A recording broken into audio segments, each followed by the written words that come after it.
이슈 털어주는 남자 김종배입니다.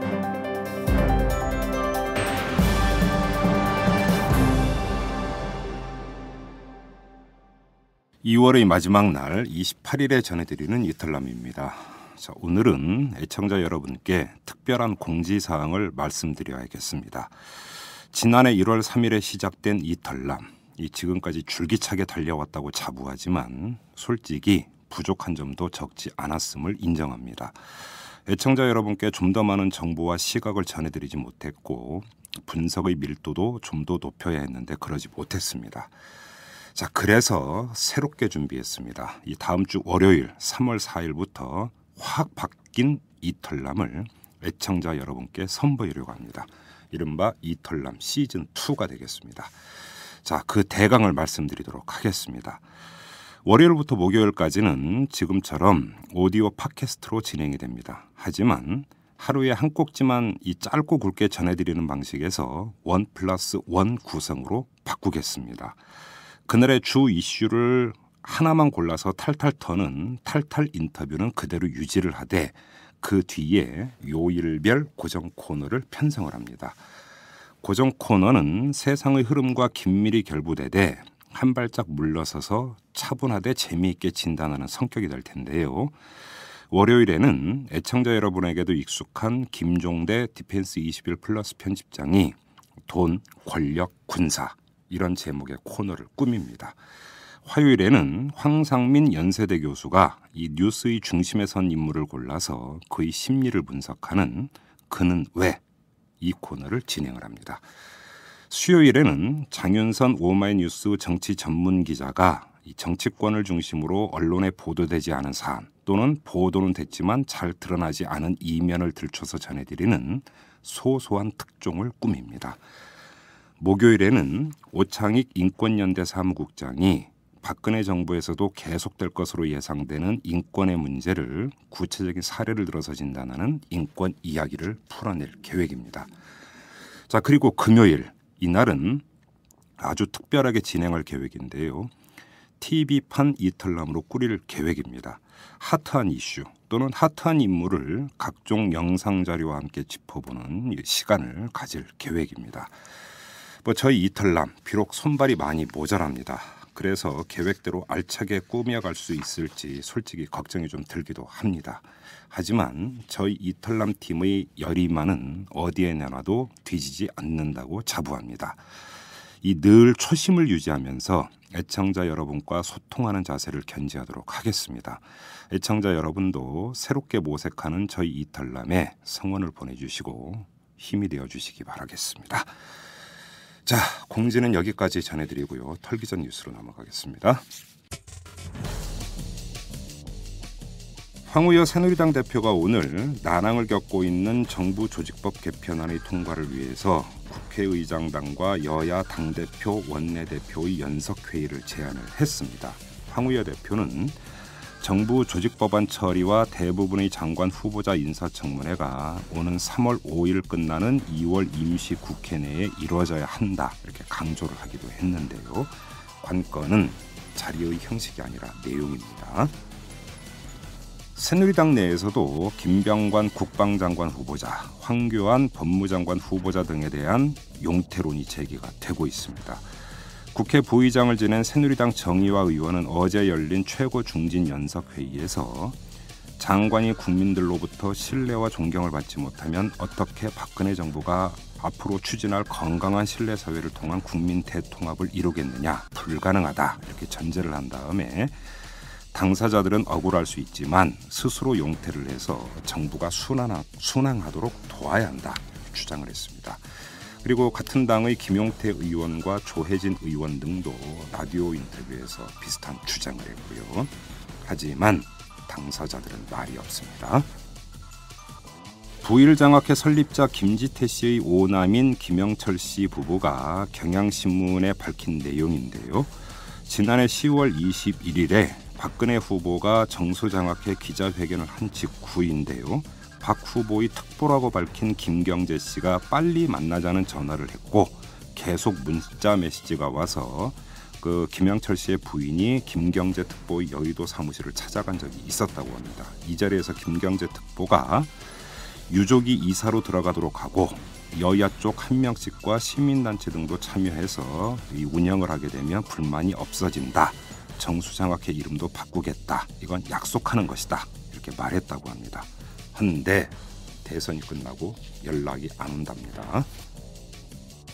검찰이 조용기 여의도 순복음교회 원로 목사가 교회에 100억 원대의 손실을 끼친 배임 혐의를 밝혀내고 수십억 원의 탈세 혐의도 수사를 하고 있다고 합니다.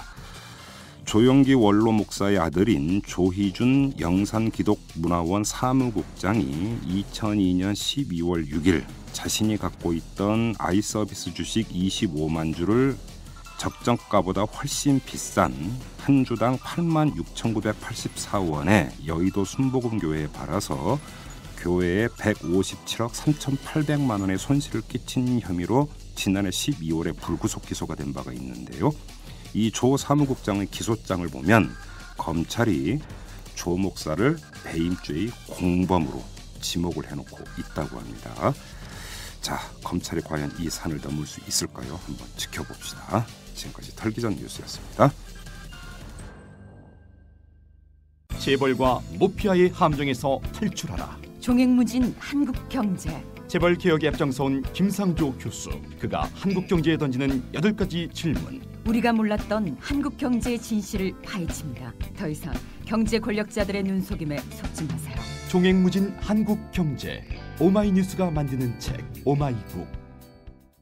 박근혜 대통령이 취임사에서 이 노동의 노자도 꺼내지 않았다고 해서 논란이 된 적이 있었죠. 이 취임사가 국정 운영 방향을 상징한다는 점 때문에 그런 논란이 빚어진 것으로 해석이 되는데, 근데 굳이 취임사를 정독하지 않더라도 이 박근혜 정부에서의 노동 정책이 어떨지는 얼추 예상할 수 있을 것 같습니다. 노동 현장을 보면 알 수 있거든요. 자, 오늘은 바로 이 문제, 이 박근혜 정부의 노동정책을 총괄 진단하는 시간을 가져보도록 하겠습니다. 국회 환경노동위원회 소속의 민주당 은수미 의원 모셨습니다. 안녕하세요. 네, 안녕하세요. 어떤 사람이 그렇게 대변을 했던데, 이명박 정부의 노동정책이 반노동이라면 박근혜 정부의 노동정책은 무노동이다. 저는 약간 다릅니다. 그렇습니까? 네, 그러니까 방금 취임사 말씀하셨는데 취임사에서 제가 빠졌다고 생각되는 연관어가 3개 있다고 생각합니다. 네. 노동, 시민, 네. 환경이 빠졌습니다. 네. 국민은 많이 얘기죠. 예, 그러니까 백성을 아마 국민 수준으로 바꿔놓으신 게 아닌가 싶은데 그럼 노동, 시민, 환경이 빠진 걸 뭐라고 생각을 하느냐면 예전에 왜 70, 80년대 박정희 시대 때요. 네. 그 일하는 사람들을 무엇이라고 불렸냐면 비하 발언으로는 공순이 공돌이었고 그렇죠. 조금 나은 발언으로 일꾼이었어요. 예. 그리고 좀 더 이 확대가 되면 역군, 산업 역군. 예, 그렇죠. 산업 역군. 그렇죠. 예. 수출 역군. 그건 뭐 방송용 발언이었고 보통 일꾼. 예. 그러면 일꾼은 머슴일 수도 있고 뭐 노비일 수도 있고 뭐 일꾼은 여러 가지인데 저는 이명박 시대 때의 노동은 기업 일꾼이었다면 기업을 위한 일꾼인 거예요. 예. 그러면 혹시 박근혜 정부 시대의 노동은 국가 일꾼이 아닐까? 그래요? 그런 그러니까 재미난 분류법인데. 그런 사고가 아닐까? 근데 여기서의 공통점은 그러니까 대다수 일하는 사람을 일꾼이라고 할 경우 거기에는 이제 시민 개념이 빠지게 되죠. 그러니까 대통령이든 일하는 사람이든 시민으로서 평등하고 대등하며 그런 시민권으로서의 노동권을 갖는다라는 개념이 빠져요. 그렇죠. 빠지고 그냥 일꾼이니 기업을 위해서 일하는 사람. 그러니까 결과적으로 일꾼이라고 사람들을 일꾼이라고 보게 되는 그 순간 그것이 국가 일꾼이든 기업 일꾼이든 수출 역군이든 산업 역군이든 혹은 이윤을 위한 역군이든 간에 노동, 시민, 환경은 빼버리게 되죠.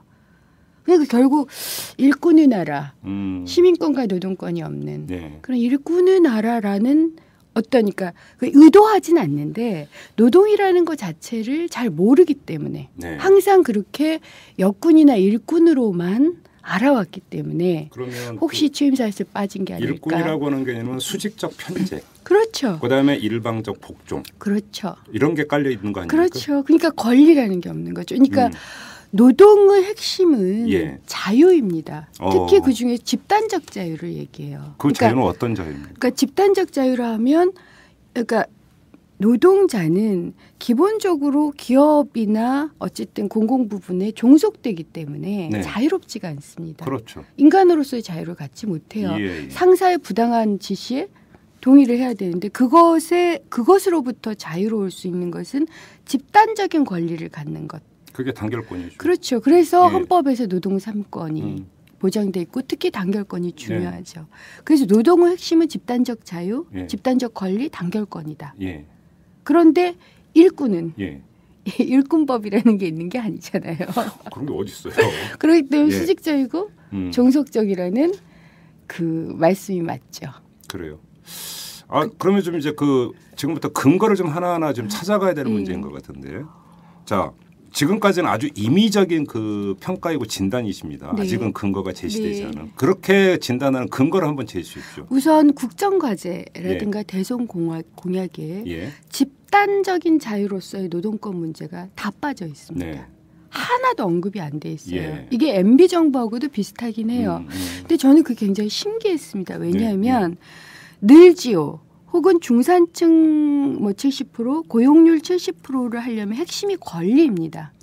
권리가 없는 일자리는 고용률 늘리지 못해요. 예. 예를 들어서 일자리가 월 MB 때만 해도 40만 개, 60만 개씩 늘었습니다. 근데 고용률이 안 늘어요. 왜냐하면 그 다음 달에 곧바로 일자리가 줄거든요.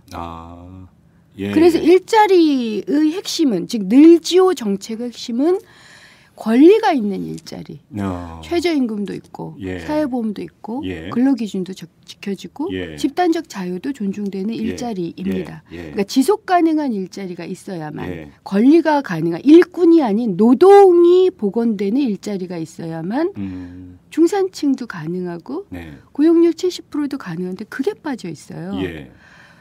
그러니까 요게 이제 제가 첫 번째. 그 다음에 노동 의제의 비중이 워낙 적고 저는 이제 왜 노동 의제가 권리는 다 빠져 있고 일부 예를 들어서 사회보험 일부라든가 네. 사회보험 약간을 보장을 해주겠다라든가 혹은 이 복지의 일부를 보장해 주겠다든가 혹은 중소기업에서 좀 일자리를 좀 늘리겠다라는 일자리로 가 있을까?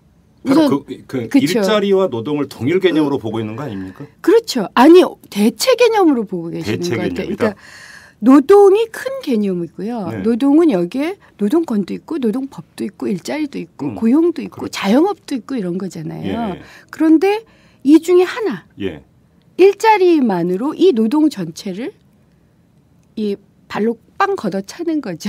그렇죠. 그러니까 노동은 걷어차고 일자리로 모든 것을 일자리를 많이 창출하면 노동할 수 있는 권리가 부여되는 거니까 그 정부로서의 책임은 다하는 것이 아니냐. 이런 식의 사고.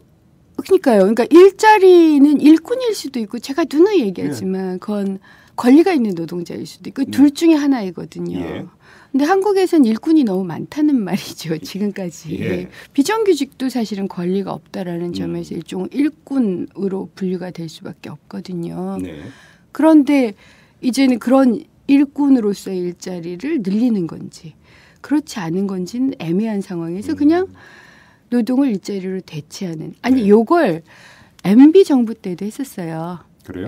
이채필 당시 이제 이채필 장관이 노동 대신 고용이라고 아예 그 신문 그러니까 인터뷰에 나와서 언급을 한 적이 있습니다. 그래서 고용부예요. 네. 그러니까 노동부가 아니라 고용노동부로 바꾸고 그 약칭을 고용부로 해달라고 한 이유도 그것 때문입니다. 어허. 일자리 부서가 되겠다라고 얘기했거든요. 노동부서가 되는 것이 아니라 노동부처가 되는 것이 아니라 요것이 혹여 박근혜 정부 때 와서는 더 확대돼서 이제는 기업이 열심히 일해라라고 독려를 하는 게 아니라 국가가 중소기업이나 이런 데 가서 열심히 일하라는 국가 일꾼의 형태로 독려를 하지 않을까. 왜 그런 말씀을 하셨잖아요. 박근혜 대통령이. 그러니까 제2 한강의 기적, 새마을 운동처럼 그건 결국은 일꾼을 이제 국가에서 독려하는 방식으로 일자리 만들고 일꾼을 동원하는 체제죠. 그렇죠. 동원. 혹시 그런 사고를 갖고 계신 게 아닌가. 그러니까 이것은 노동을 폄하한다거나 그런 게 아니라 아예 노동이라는 개념 자체가 그러면 없기 때문에 탑재되어 있지 않기 때문에 문노동이 맞네. 네, 문노동이 맞죠. 그런 그러니까 면에서 노동에 대해서 아예 개념이 없다. 그렇죠. 그렇죠. 네. 자 지금 그 박근혜 대통령의 이 노동 정책은 결국은 고용노동부를 통해서 이제 펼쳐지게 될 거고 장관이 누구냐도 중요한 문제 아닙니까? 어떻게 평가하십니까? 방한남 내정자에 대해서 3월 4일 날 그 청문회를 합니다. 네. 근데 이제 지금 인사청문회를 하면서 우리가 그런 얘기를 해요. 적어도 장관 내정자들의 도덕성 검증은 국민 상식 수준에 비추어서 이제 그러니까 검증이 돼야 되는데 워낙 도덕성이 평균적으로 낮잖아요. 워낙 많은 게 터져 나와서. 그러니까 대체적으로 저희가 1차적으로 점검하는 게 뭐냐면 철인 사종이 있듯이 청문회에도 비리 사종이 있습니다. 예, 있어요. 있죠. 군 면제, 군 위장 전입, 부동산 투기, 탈세. 그렇죠. 그러니까 우리가 항상 철인 사종 시작하듯이 비리 사종. 이것으로부터 일정하게 좀 그러니까 덜 걸리는 사람이면 아예 의원들이 그런 생각을 하게 돼요. 좀 낫네. 그러면서 도덕성 검증 기준이 좀 낮아져 버려요.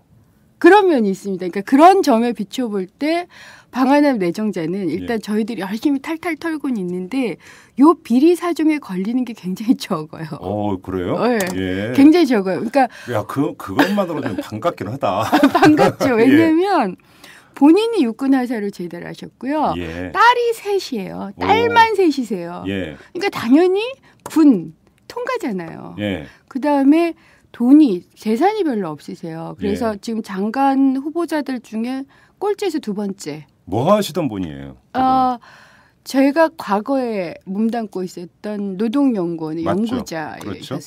그리고 저보다 이제 선배시기 때문에 개인적으로는 그다지 잘 알지 못해요. 그런데 그러니까 별로 뭐 특별히 이권을 챙기거나 하는 그런 분은 아니셨던 걸로 알고 있고 그런 모습이냐.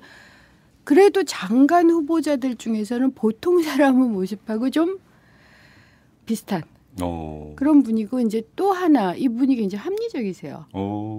다만 걱정스러운 건 성격이 너무 좋다라는 것 때문에 걱정을 하는데 물론 소신을 보여주신 적이 있어요. 그러니까 MB 정부 때 노동연구원이 정말 한마디로 해서 거의 이런 표현 쓰면 되나 방송 작살이 났다라고 할 정도로 그러니까 반이 잘렸고요.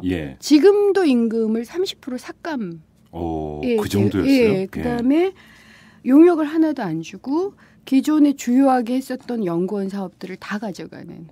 그다음에 노조 없애려고 했고 똑같아요. 노조 파괴 시나리오가 여기서도 있었습니다. 그리고 이제 저 같은 경우는 그런 얘기를 들었죠.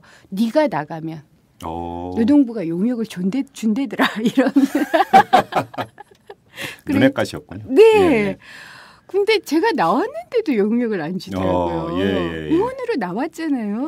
그래서 그런 우스갯소리가 있어요. 사실인지 아닌지 모르지만 노동연구원 경영진이 그랬대요. 은수미가 나갔는데 왜 안 주시냐고. 그런데 고용부 눈에 너무 이렇게 잘 보이는 곳으로 나온 탓에 아직도 굉장히 이제 고생을 하고 있는데 그 와중에 방한남 내정자가 저하고 굉장히 의견이 다른 분이셨지만 그런 소신을 보여주신 적이 그런 상황은 적절하지 않다라는 그러니까 잘못된 거다. 그러니까 내 정부를 거쳐서 노동연구원이 20몇 년 있으면서 사실은 정부가 이렇게 바뀌었지만 노동연구원이 한국의 노동 스탠다드를 만든다는 자부심 하에 다양한 의견을 가지고 있었던 집단이고 그것은 계속 존중돼야 된다.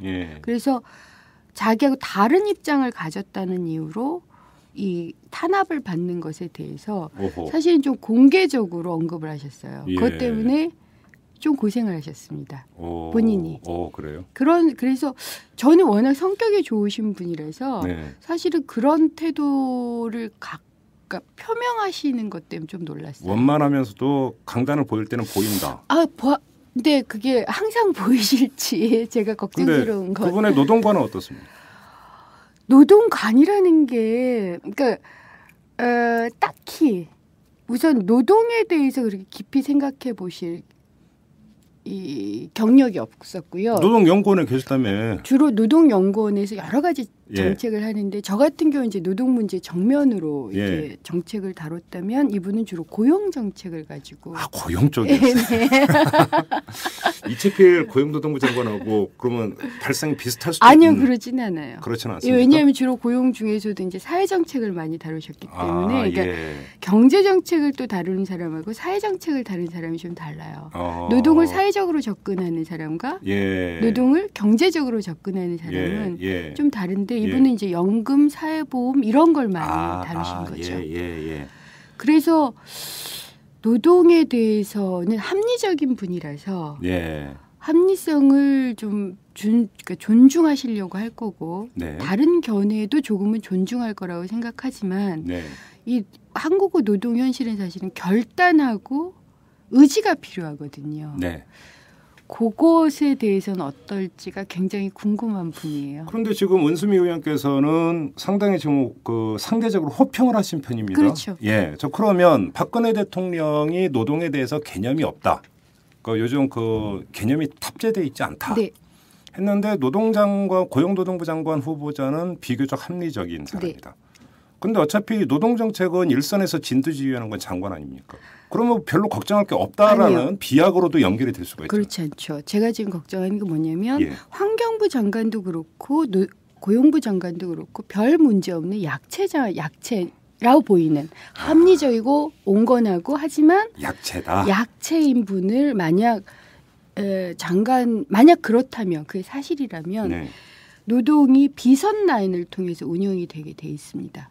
그렇습니까? 아니 예전에 MB 때도 이용호가 노동비서관이긴 했지만 사실 비선 라인을 가지고 영포 라인이었죠. 그렇죠. 그러니까 정무나 다른 라인을 통해서 노동 현안 해결이 가게 돼요. 검경이나 제가 가장 우려하는 게 바로 이겁니다. 그러니까 어찌 보면 성격이 좋고 합리적인 분이나 이런 거의 전쟁과 같은 현실에서는 좀 안 맞는 걸맞지 않을 수 있는 분을 이렇게 내세우면 자칫하면 이분이 얼굴마담이 될 수가 있어요.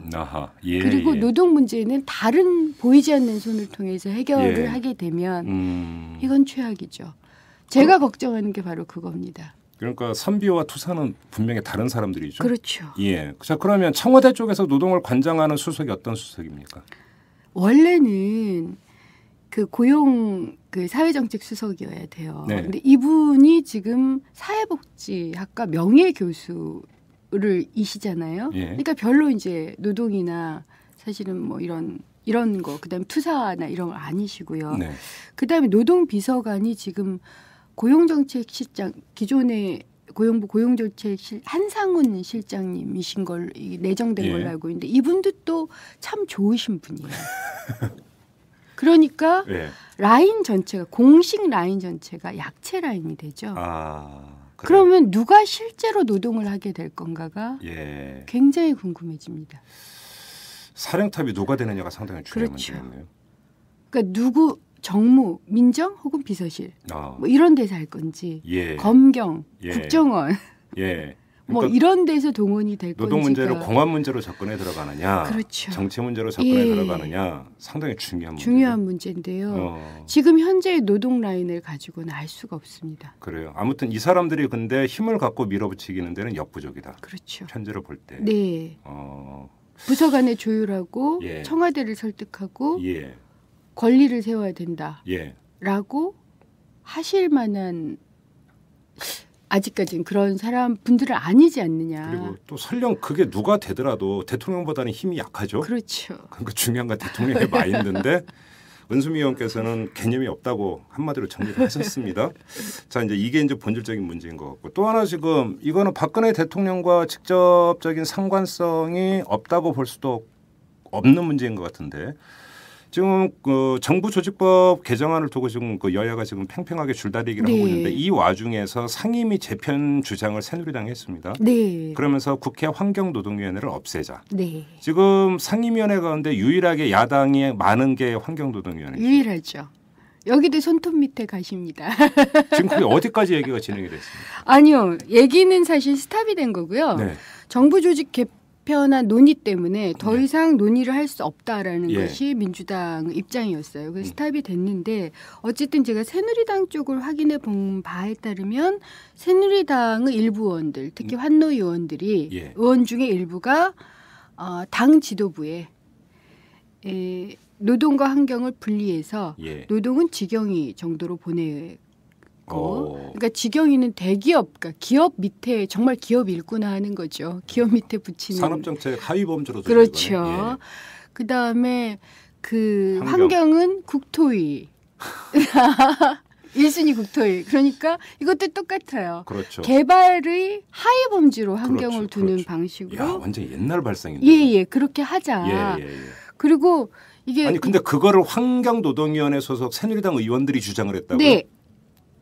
그렇게 확인이 됐습니다. 오, 예. 왜요?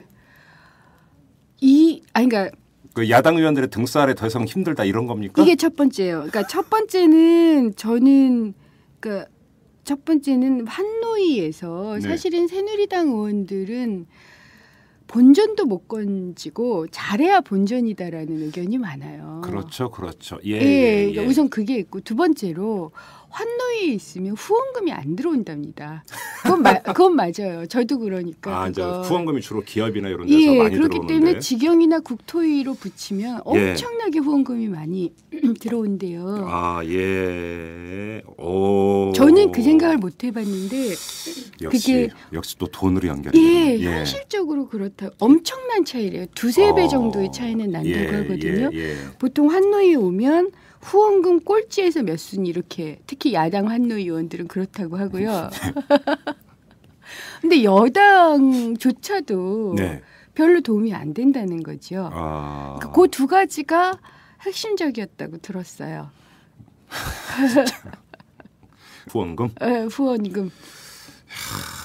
좀 발상법이 좀 그러네요. 아무리 그래도. 근데 그게 현실이던데요. 그래요? 예, 그러니까 공식적으로는 명분은 어떻게 하냐면 경제하고 노동이 같이 있어야만 서로 이해를 한다.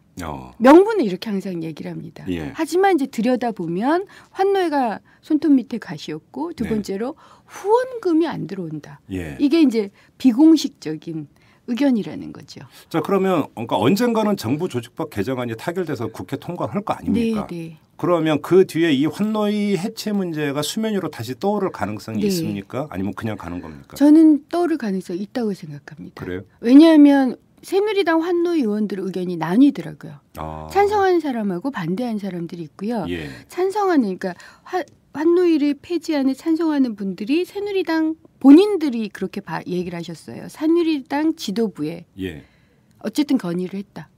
그리고 그것이 원내대표나 원내수석부대표 지금 교섭을 담당하고 있는 사람들에게 전달된 게 확실하고요. 우리 측에게도 비공식적으로는 그런 의견이 있노라라는 의견이 전달이 됐어요.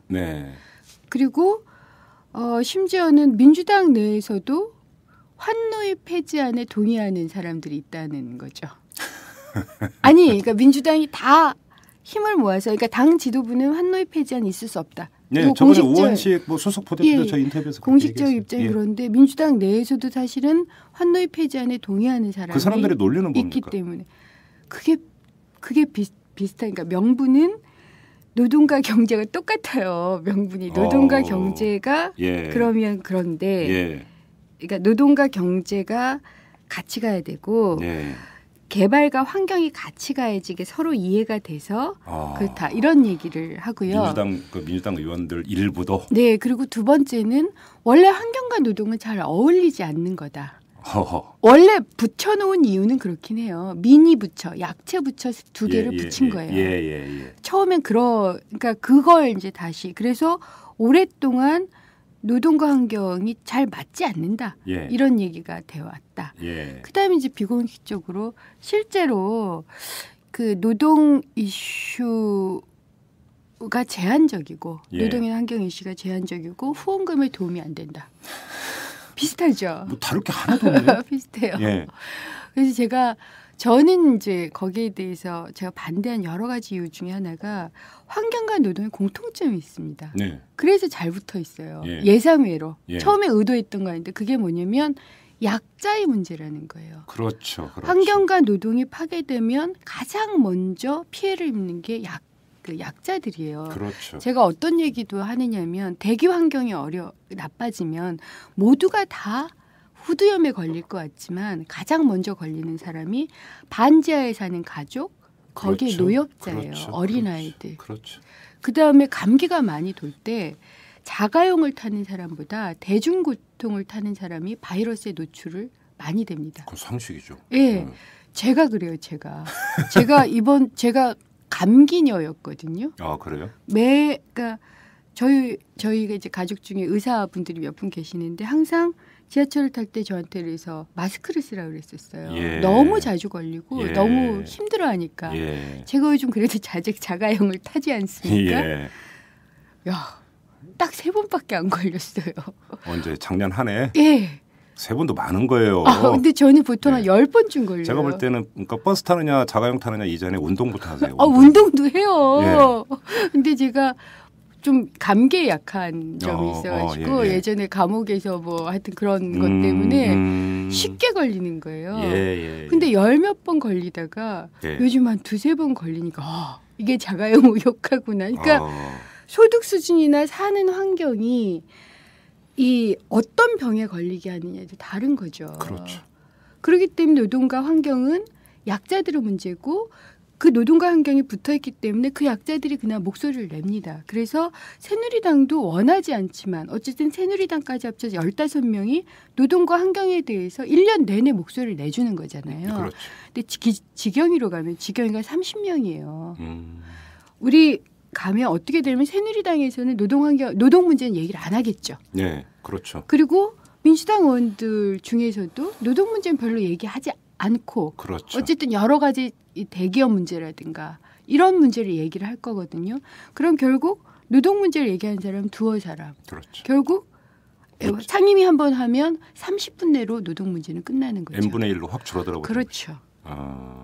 근데 이게 지금 국회 환노위 문제가 예를 들어서 이제 국회 같은 경우 상임위원회가 이제 전반기 후반기로 나뉘지 않습니까? 네. 국회의원 임기가 4년이니까 전반기 2년. 네. 그래서 2년 끝나면 이제 그러니까 상임위원들이 이제 재배치되고 그러는 후반기. 네. 근데 지금 당장은 아니더라도 후반기로 넘어갈 때 그러면 환노위가 상당히 풍전등화의 위기에 빠질 가능성도 충분히 있겠네요. 근데 지금 결정을 한번 하고 나면요. 그러니까 정부 조직법 개편안 통과하고 나서 그러니까 상임위 이 수조절 이런 걸 하고 나면 쭉 가요.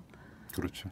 그러니까 지금이 위기인 근데 뭐 거죠. 문제는 민주당 안에서도 환노위 폐지에 찬성하는 사람이 있다면 방어하기가 쉽지 않을 수도 있겠다. 아니요. 저는 그렇지 않다고 생각합니다. 제가 뭐라고 얘기했냐면 전 비공식적으로 논의하고 싶지 않다. 우리 이름 걸고 논의하자. 공식적으로. 그렇죠. 네. 그리고 만약 이것을 공식적으로 논의해서 당론으로 결정된다면 저는 제명을 해당 행위나 제명을 각오하고서라도 싸우겠다. 그러니까 우리 이름 걸고 얘기하자.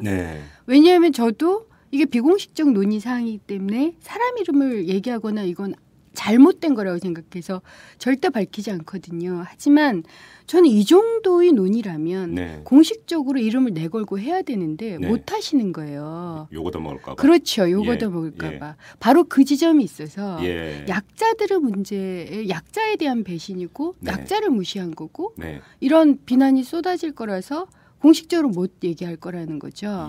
그리고 계속 이렇게 비공식적으로 논의를 확대해서 당론으로 이끌어가면 저도 어느 순간에는 공식적인 언급을 할 수밖에 없어요. 아예 이름까지 내걸고 제가 제명을 각오하게 이른바 공개 투쟁. 그렇죠. 지금까지는 예의를 동료 의원들에 대한 예의를 갖추고 있습니다만 동료 의원들에 대한 예의를 넘어서서 약자들에 대한 예의가 정말 필요하다라고 생각하면 그때는 싸워야죠. 그렇죠. 그렇기 때문에 저는 쉽지는 않을 거다라고 생각합니다. 뭐 최상의 좋은 건 그런 데까지 안 가는 거죠. 그렇죠. 그게 그런 것 같고. 불거져 있는 몇 가지 현황과 박근혜 정부와의 스탠스 문제를 한번 좀 여쭤보겠습니다. 지금 그 쌍용차 같은 경우도 송전탑에서 농성을 벌이고 있습니다. 그러니까 농성을 하고 있는 세 분 모두가 지금 건강이 극히 안 좋은 걸로. 좋아요. 그런데 해결의 기미는 전혀 보이지 네. 않고 있고 울산에서도 그렇고 울산 최병승 씨, 천희봉 씨도 마찬가지. 아산 가면 또 유성기업 예, 그렇고. 유성기업도 있고요. 자, 근데 여기서 한번 제가 여쭤보겠습니다. 이런 그러면 당장 현장에 불거져 있는 이 문제가 박근혜 이제 지금은 대통령이지만 당선자 시절부터 해가지고 박근혜 대통령이 마음먹기에 따라서 어느 정도는 풀릴 수 있는 여지가 있었다고 볼 수 있습니까? 당연히 그렇죠. 어떤 점에서 그렇습니까?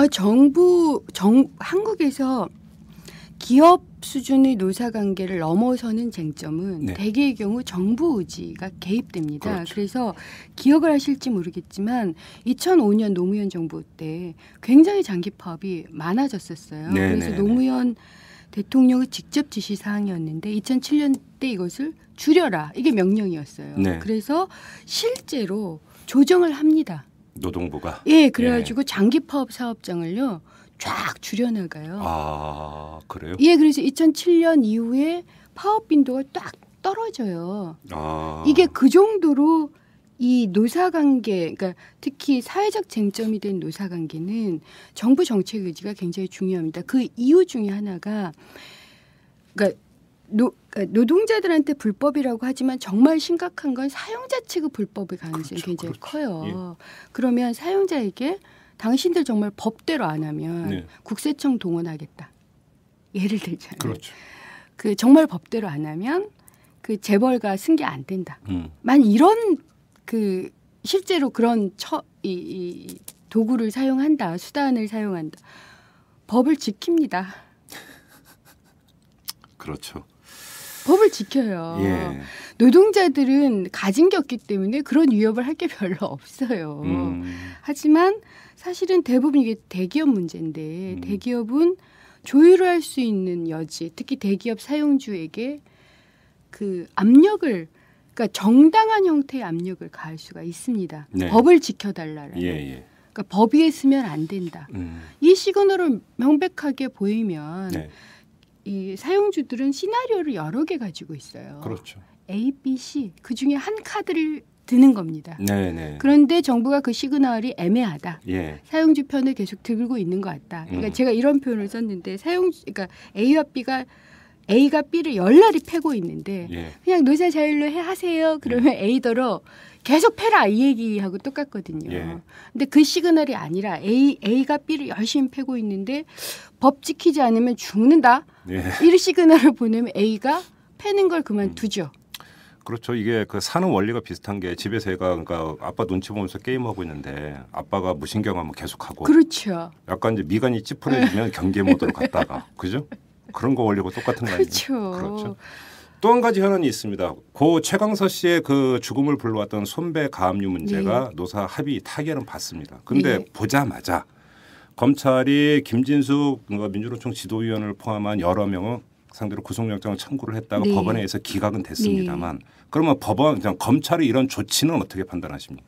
이것도 박근혜 정부의 노동정책이 일정하게 이른바 법질서라는 미명하에 공안적 차원에서 접근에 들어가는 하나의 신호로 해석을 할 수도 있는 겁니까? 아니면 그건 과잉 해석입니까? 아직까지는 좀 과잉 해석이에요. 전 좀 더 봐야 된다고 생각합니다. 된다. 왜냐하면 한진중공업 노사 해결은 그나마 인수위가 좀 움직인 것이 아닌가 이런 이제 저도 이건 이 엠바고이기 때문에 나중에 한번 털어보십시오. 이탈람에서 그나마 움직여져서 해결을 한 겁니다. 저는 그럴 거라고 그러니까 저도 제가 얘기를 못합니다. 아직은. 그런데 그러니까 여러 사안 중에서 딱 하나 정도는 마음을 먹으면 해결할 수가 있는 거죠. 그렇지만 동시에 법질서를 지켜야 된다라는 생각도 굉장히 강해서 어디가 지배적이 될 건지 어느 생각이 저는 그걸 보려면 정교조 법외 노조 문제. 이번에 불거진. 그러니까 정교조한테 동료를 배반하라는 얘기를 한 거잖아요. 그렇죠. 해고된 MB 정부 때문에 해고된 동료를 배반하고 쫓아내라. 그러지 않으면 너희 전체를 불법시킬 거야. 이런 것을 지금 그러니까 시정명령을 요청을 한 건데 이런 문제들에 대해서 그러니까 즉 노동권 권리 그러니까 비정규직을 좀 정규직 전환시켜주거나 혹은 유족하고 뭐 이러저러한 배상 합의를 하거나 이런 문제 말고요. 그러니까 은혜적인 거 말고요. 시혜적인 거. 예, 그러니까 그런 시혜적인 것들 외에 노동 권리, 저항할 권리, 그러니까 단결할 권리, 목소리를 낼 권리 이런 문제들에 대해서 어떤 태도를 취하는가. 그러니까 향후 4-5개월 내에 그걸 보면 이것을 공안적인 접근이 지배적인 것인지 아닌지는 판단할 수 있습니다. 저는 아직은 잘 모르겠습니다. 굉장히 유보적인 걸로 보시면 남겨놓고요. 자, 마무리를 해야 될 것 같은데 마지막으로 좀 약간 추상적이지만 이런 말씀을 드리겠습니다. 박근혜 대통령의 이 노동 문제에 관해서는 무개념이라고 말씀을 하셨습니다. 그럼 이제 개념을 탑재를 해야 될 것 아니겠습니까? 그 개념 탑재의 첫걸음은 어디에 있는 겁니까? 개념 탑재의 첫걸음은 아까 지적하신 것처럼 현안 문제 있잖아요. 가장 상징적인 현안 중에 을 가지고 적어도 사용주에게 노동법과 헌법을 지키도록 분명한 시그널을 주는 것. 이게 저는 첫걸음이라고 봅니다. 아, 그래요? 나머지 일자리 대책은요. 중요하긴 하지만 사실은 이건 마음만 먹으면 시혜적으로 할 수가 있어요. 그렇죠. 그러니까 이런 거죠. 일꾼의 옛날에 우리 하여튼 대접을 좀 잘해야 된다라고 했을 때 왜 일꾼에게 밥 고봉으로 줘라 이런 얘기 하잖아요. 머슴밥이라는 그렇죠. 그러니까 일하는 사람들한테 자리 좀 보장 좀 해줘.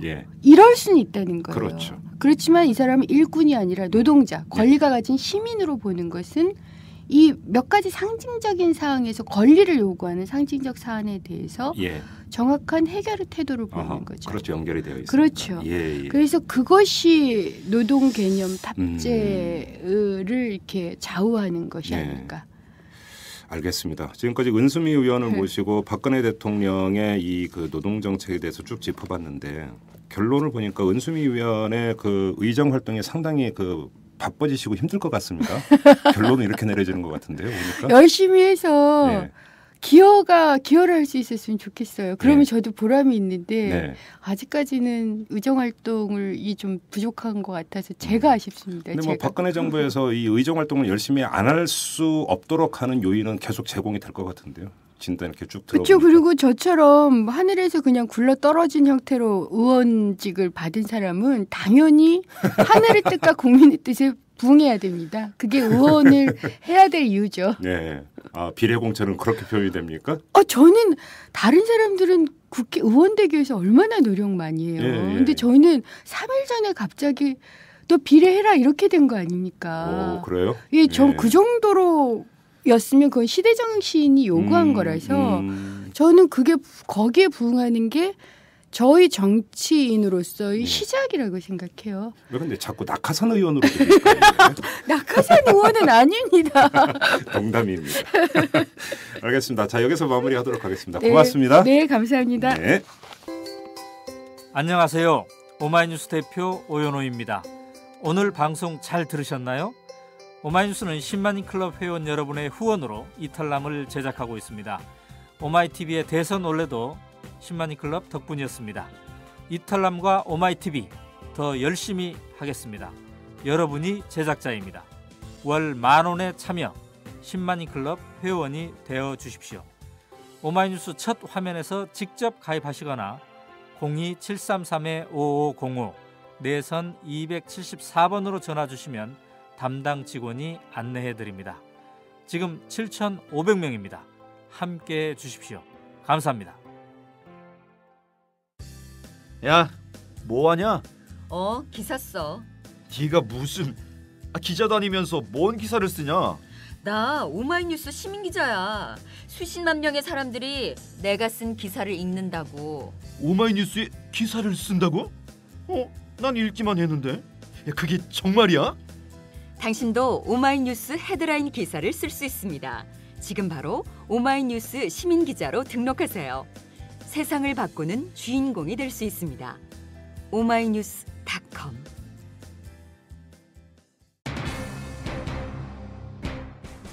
앞서 오프닝에서 공지 말씀드린 대로 저희 이탈남은 지난 2달여 동안 시즌2를 위해서 조용히 하지만 열심히 준비를 해왔습니다. 그 시즌2의 첫 선이 다음 주 월요일에 보여지게 될 텐데요.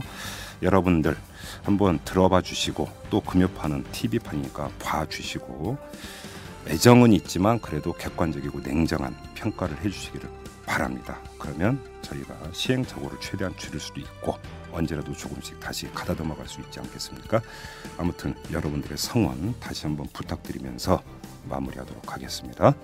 지금까지 이탈남 김종배였습니다.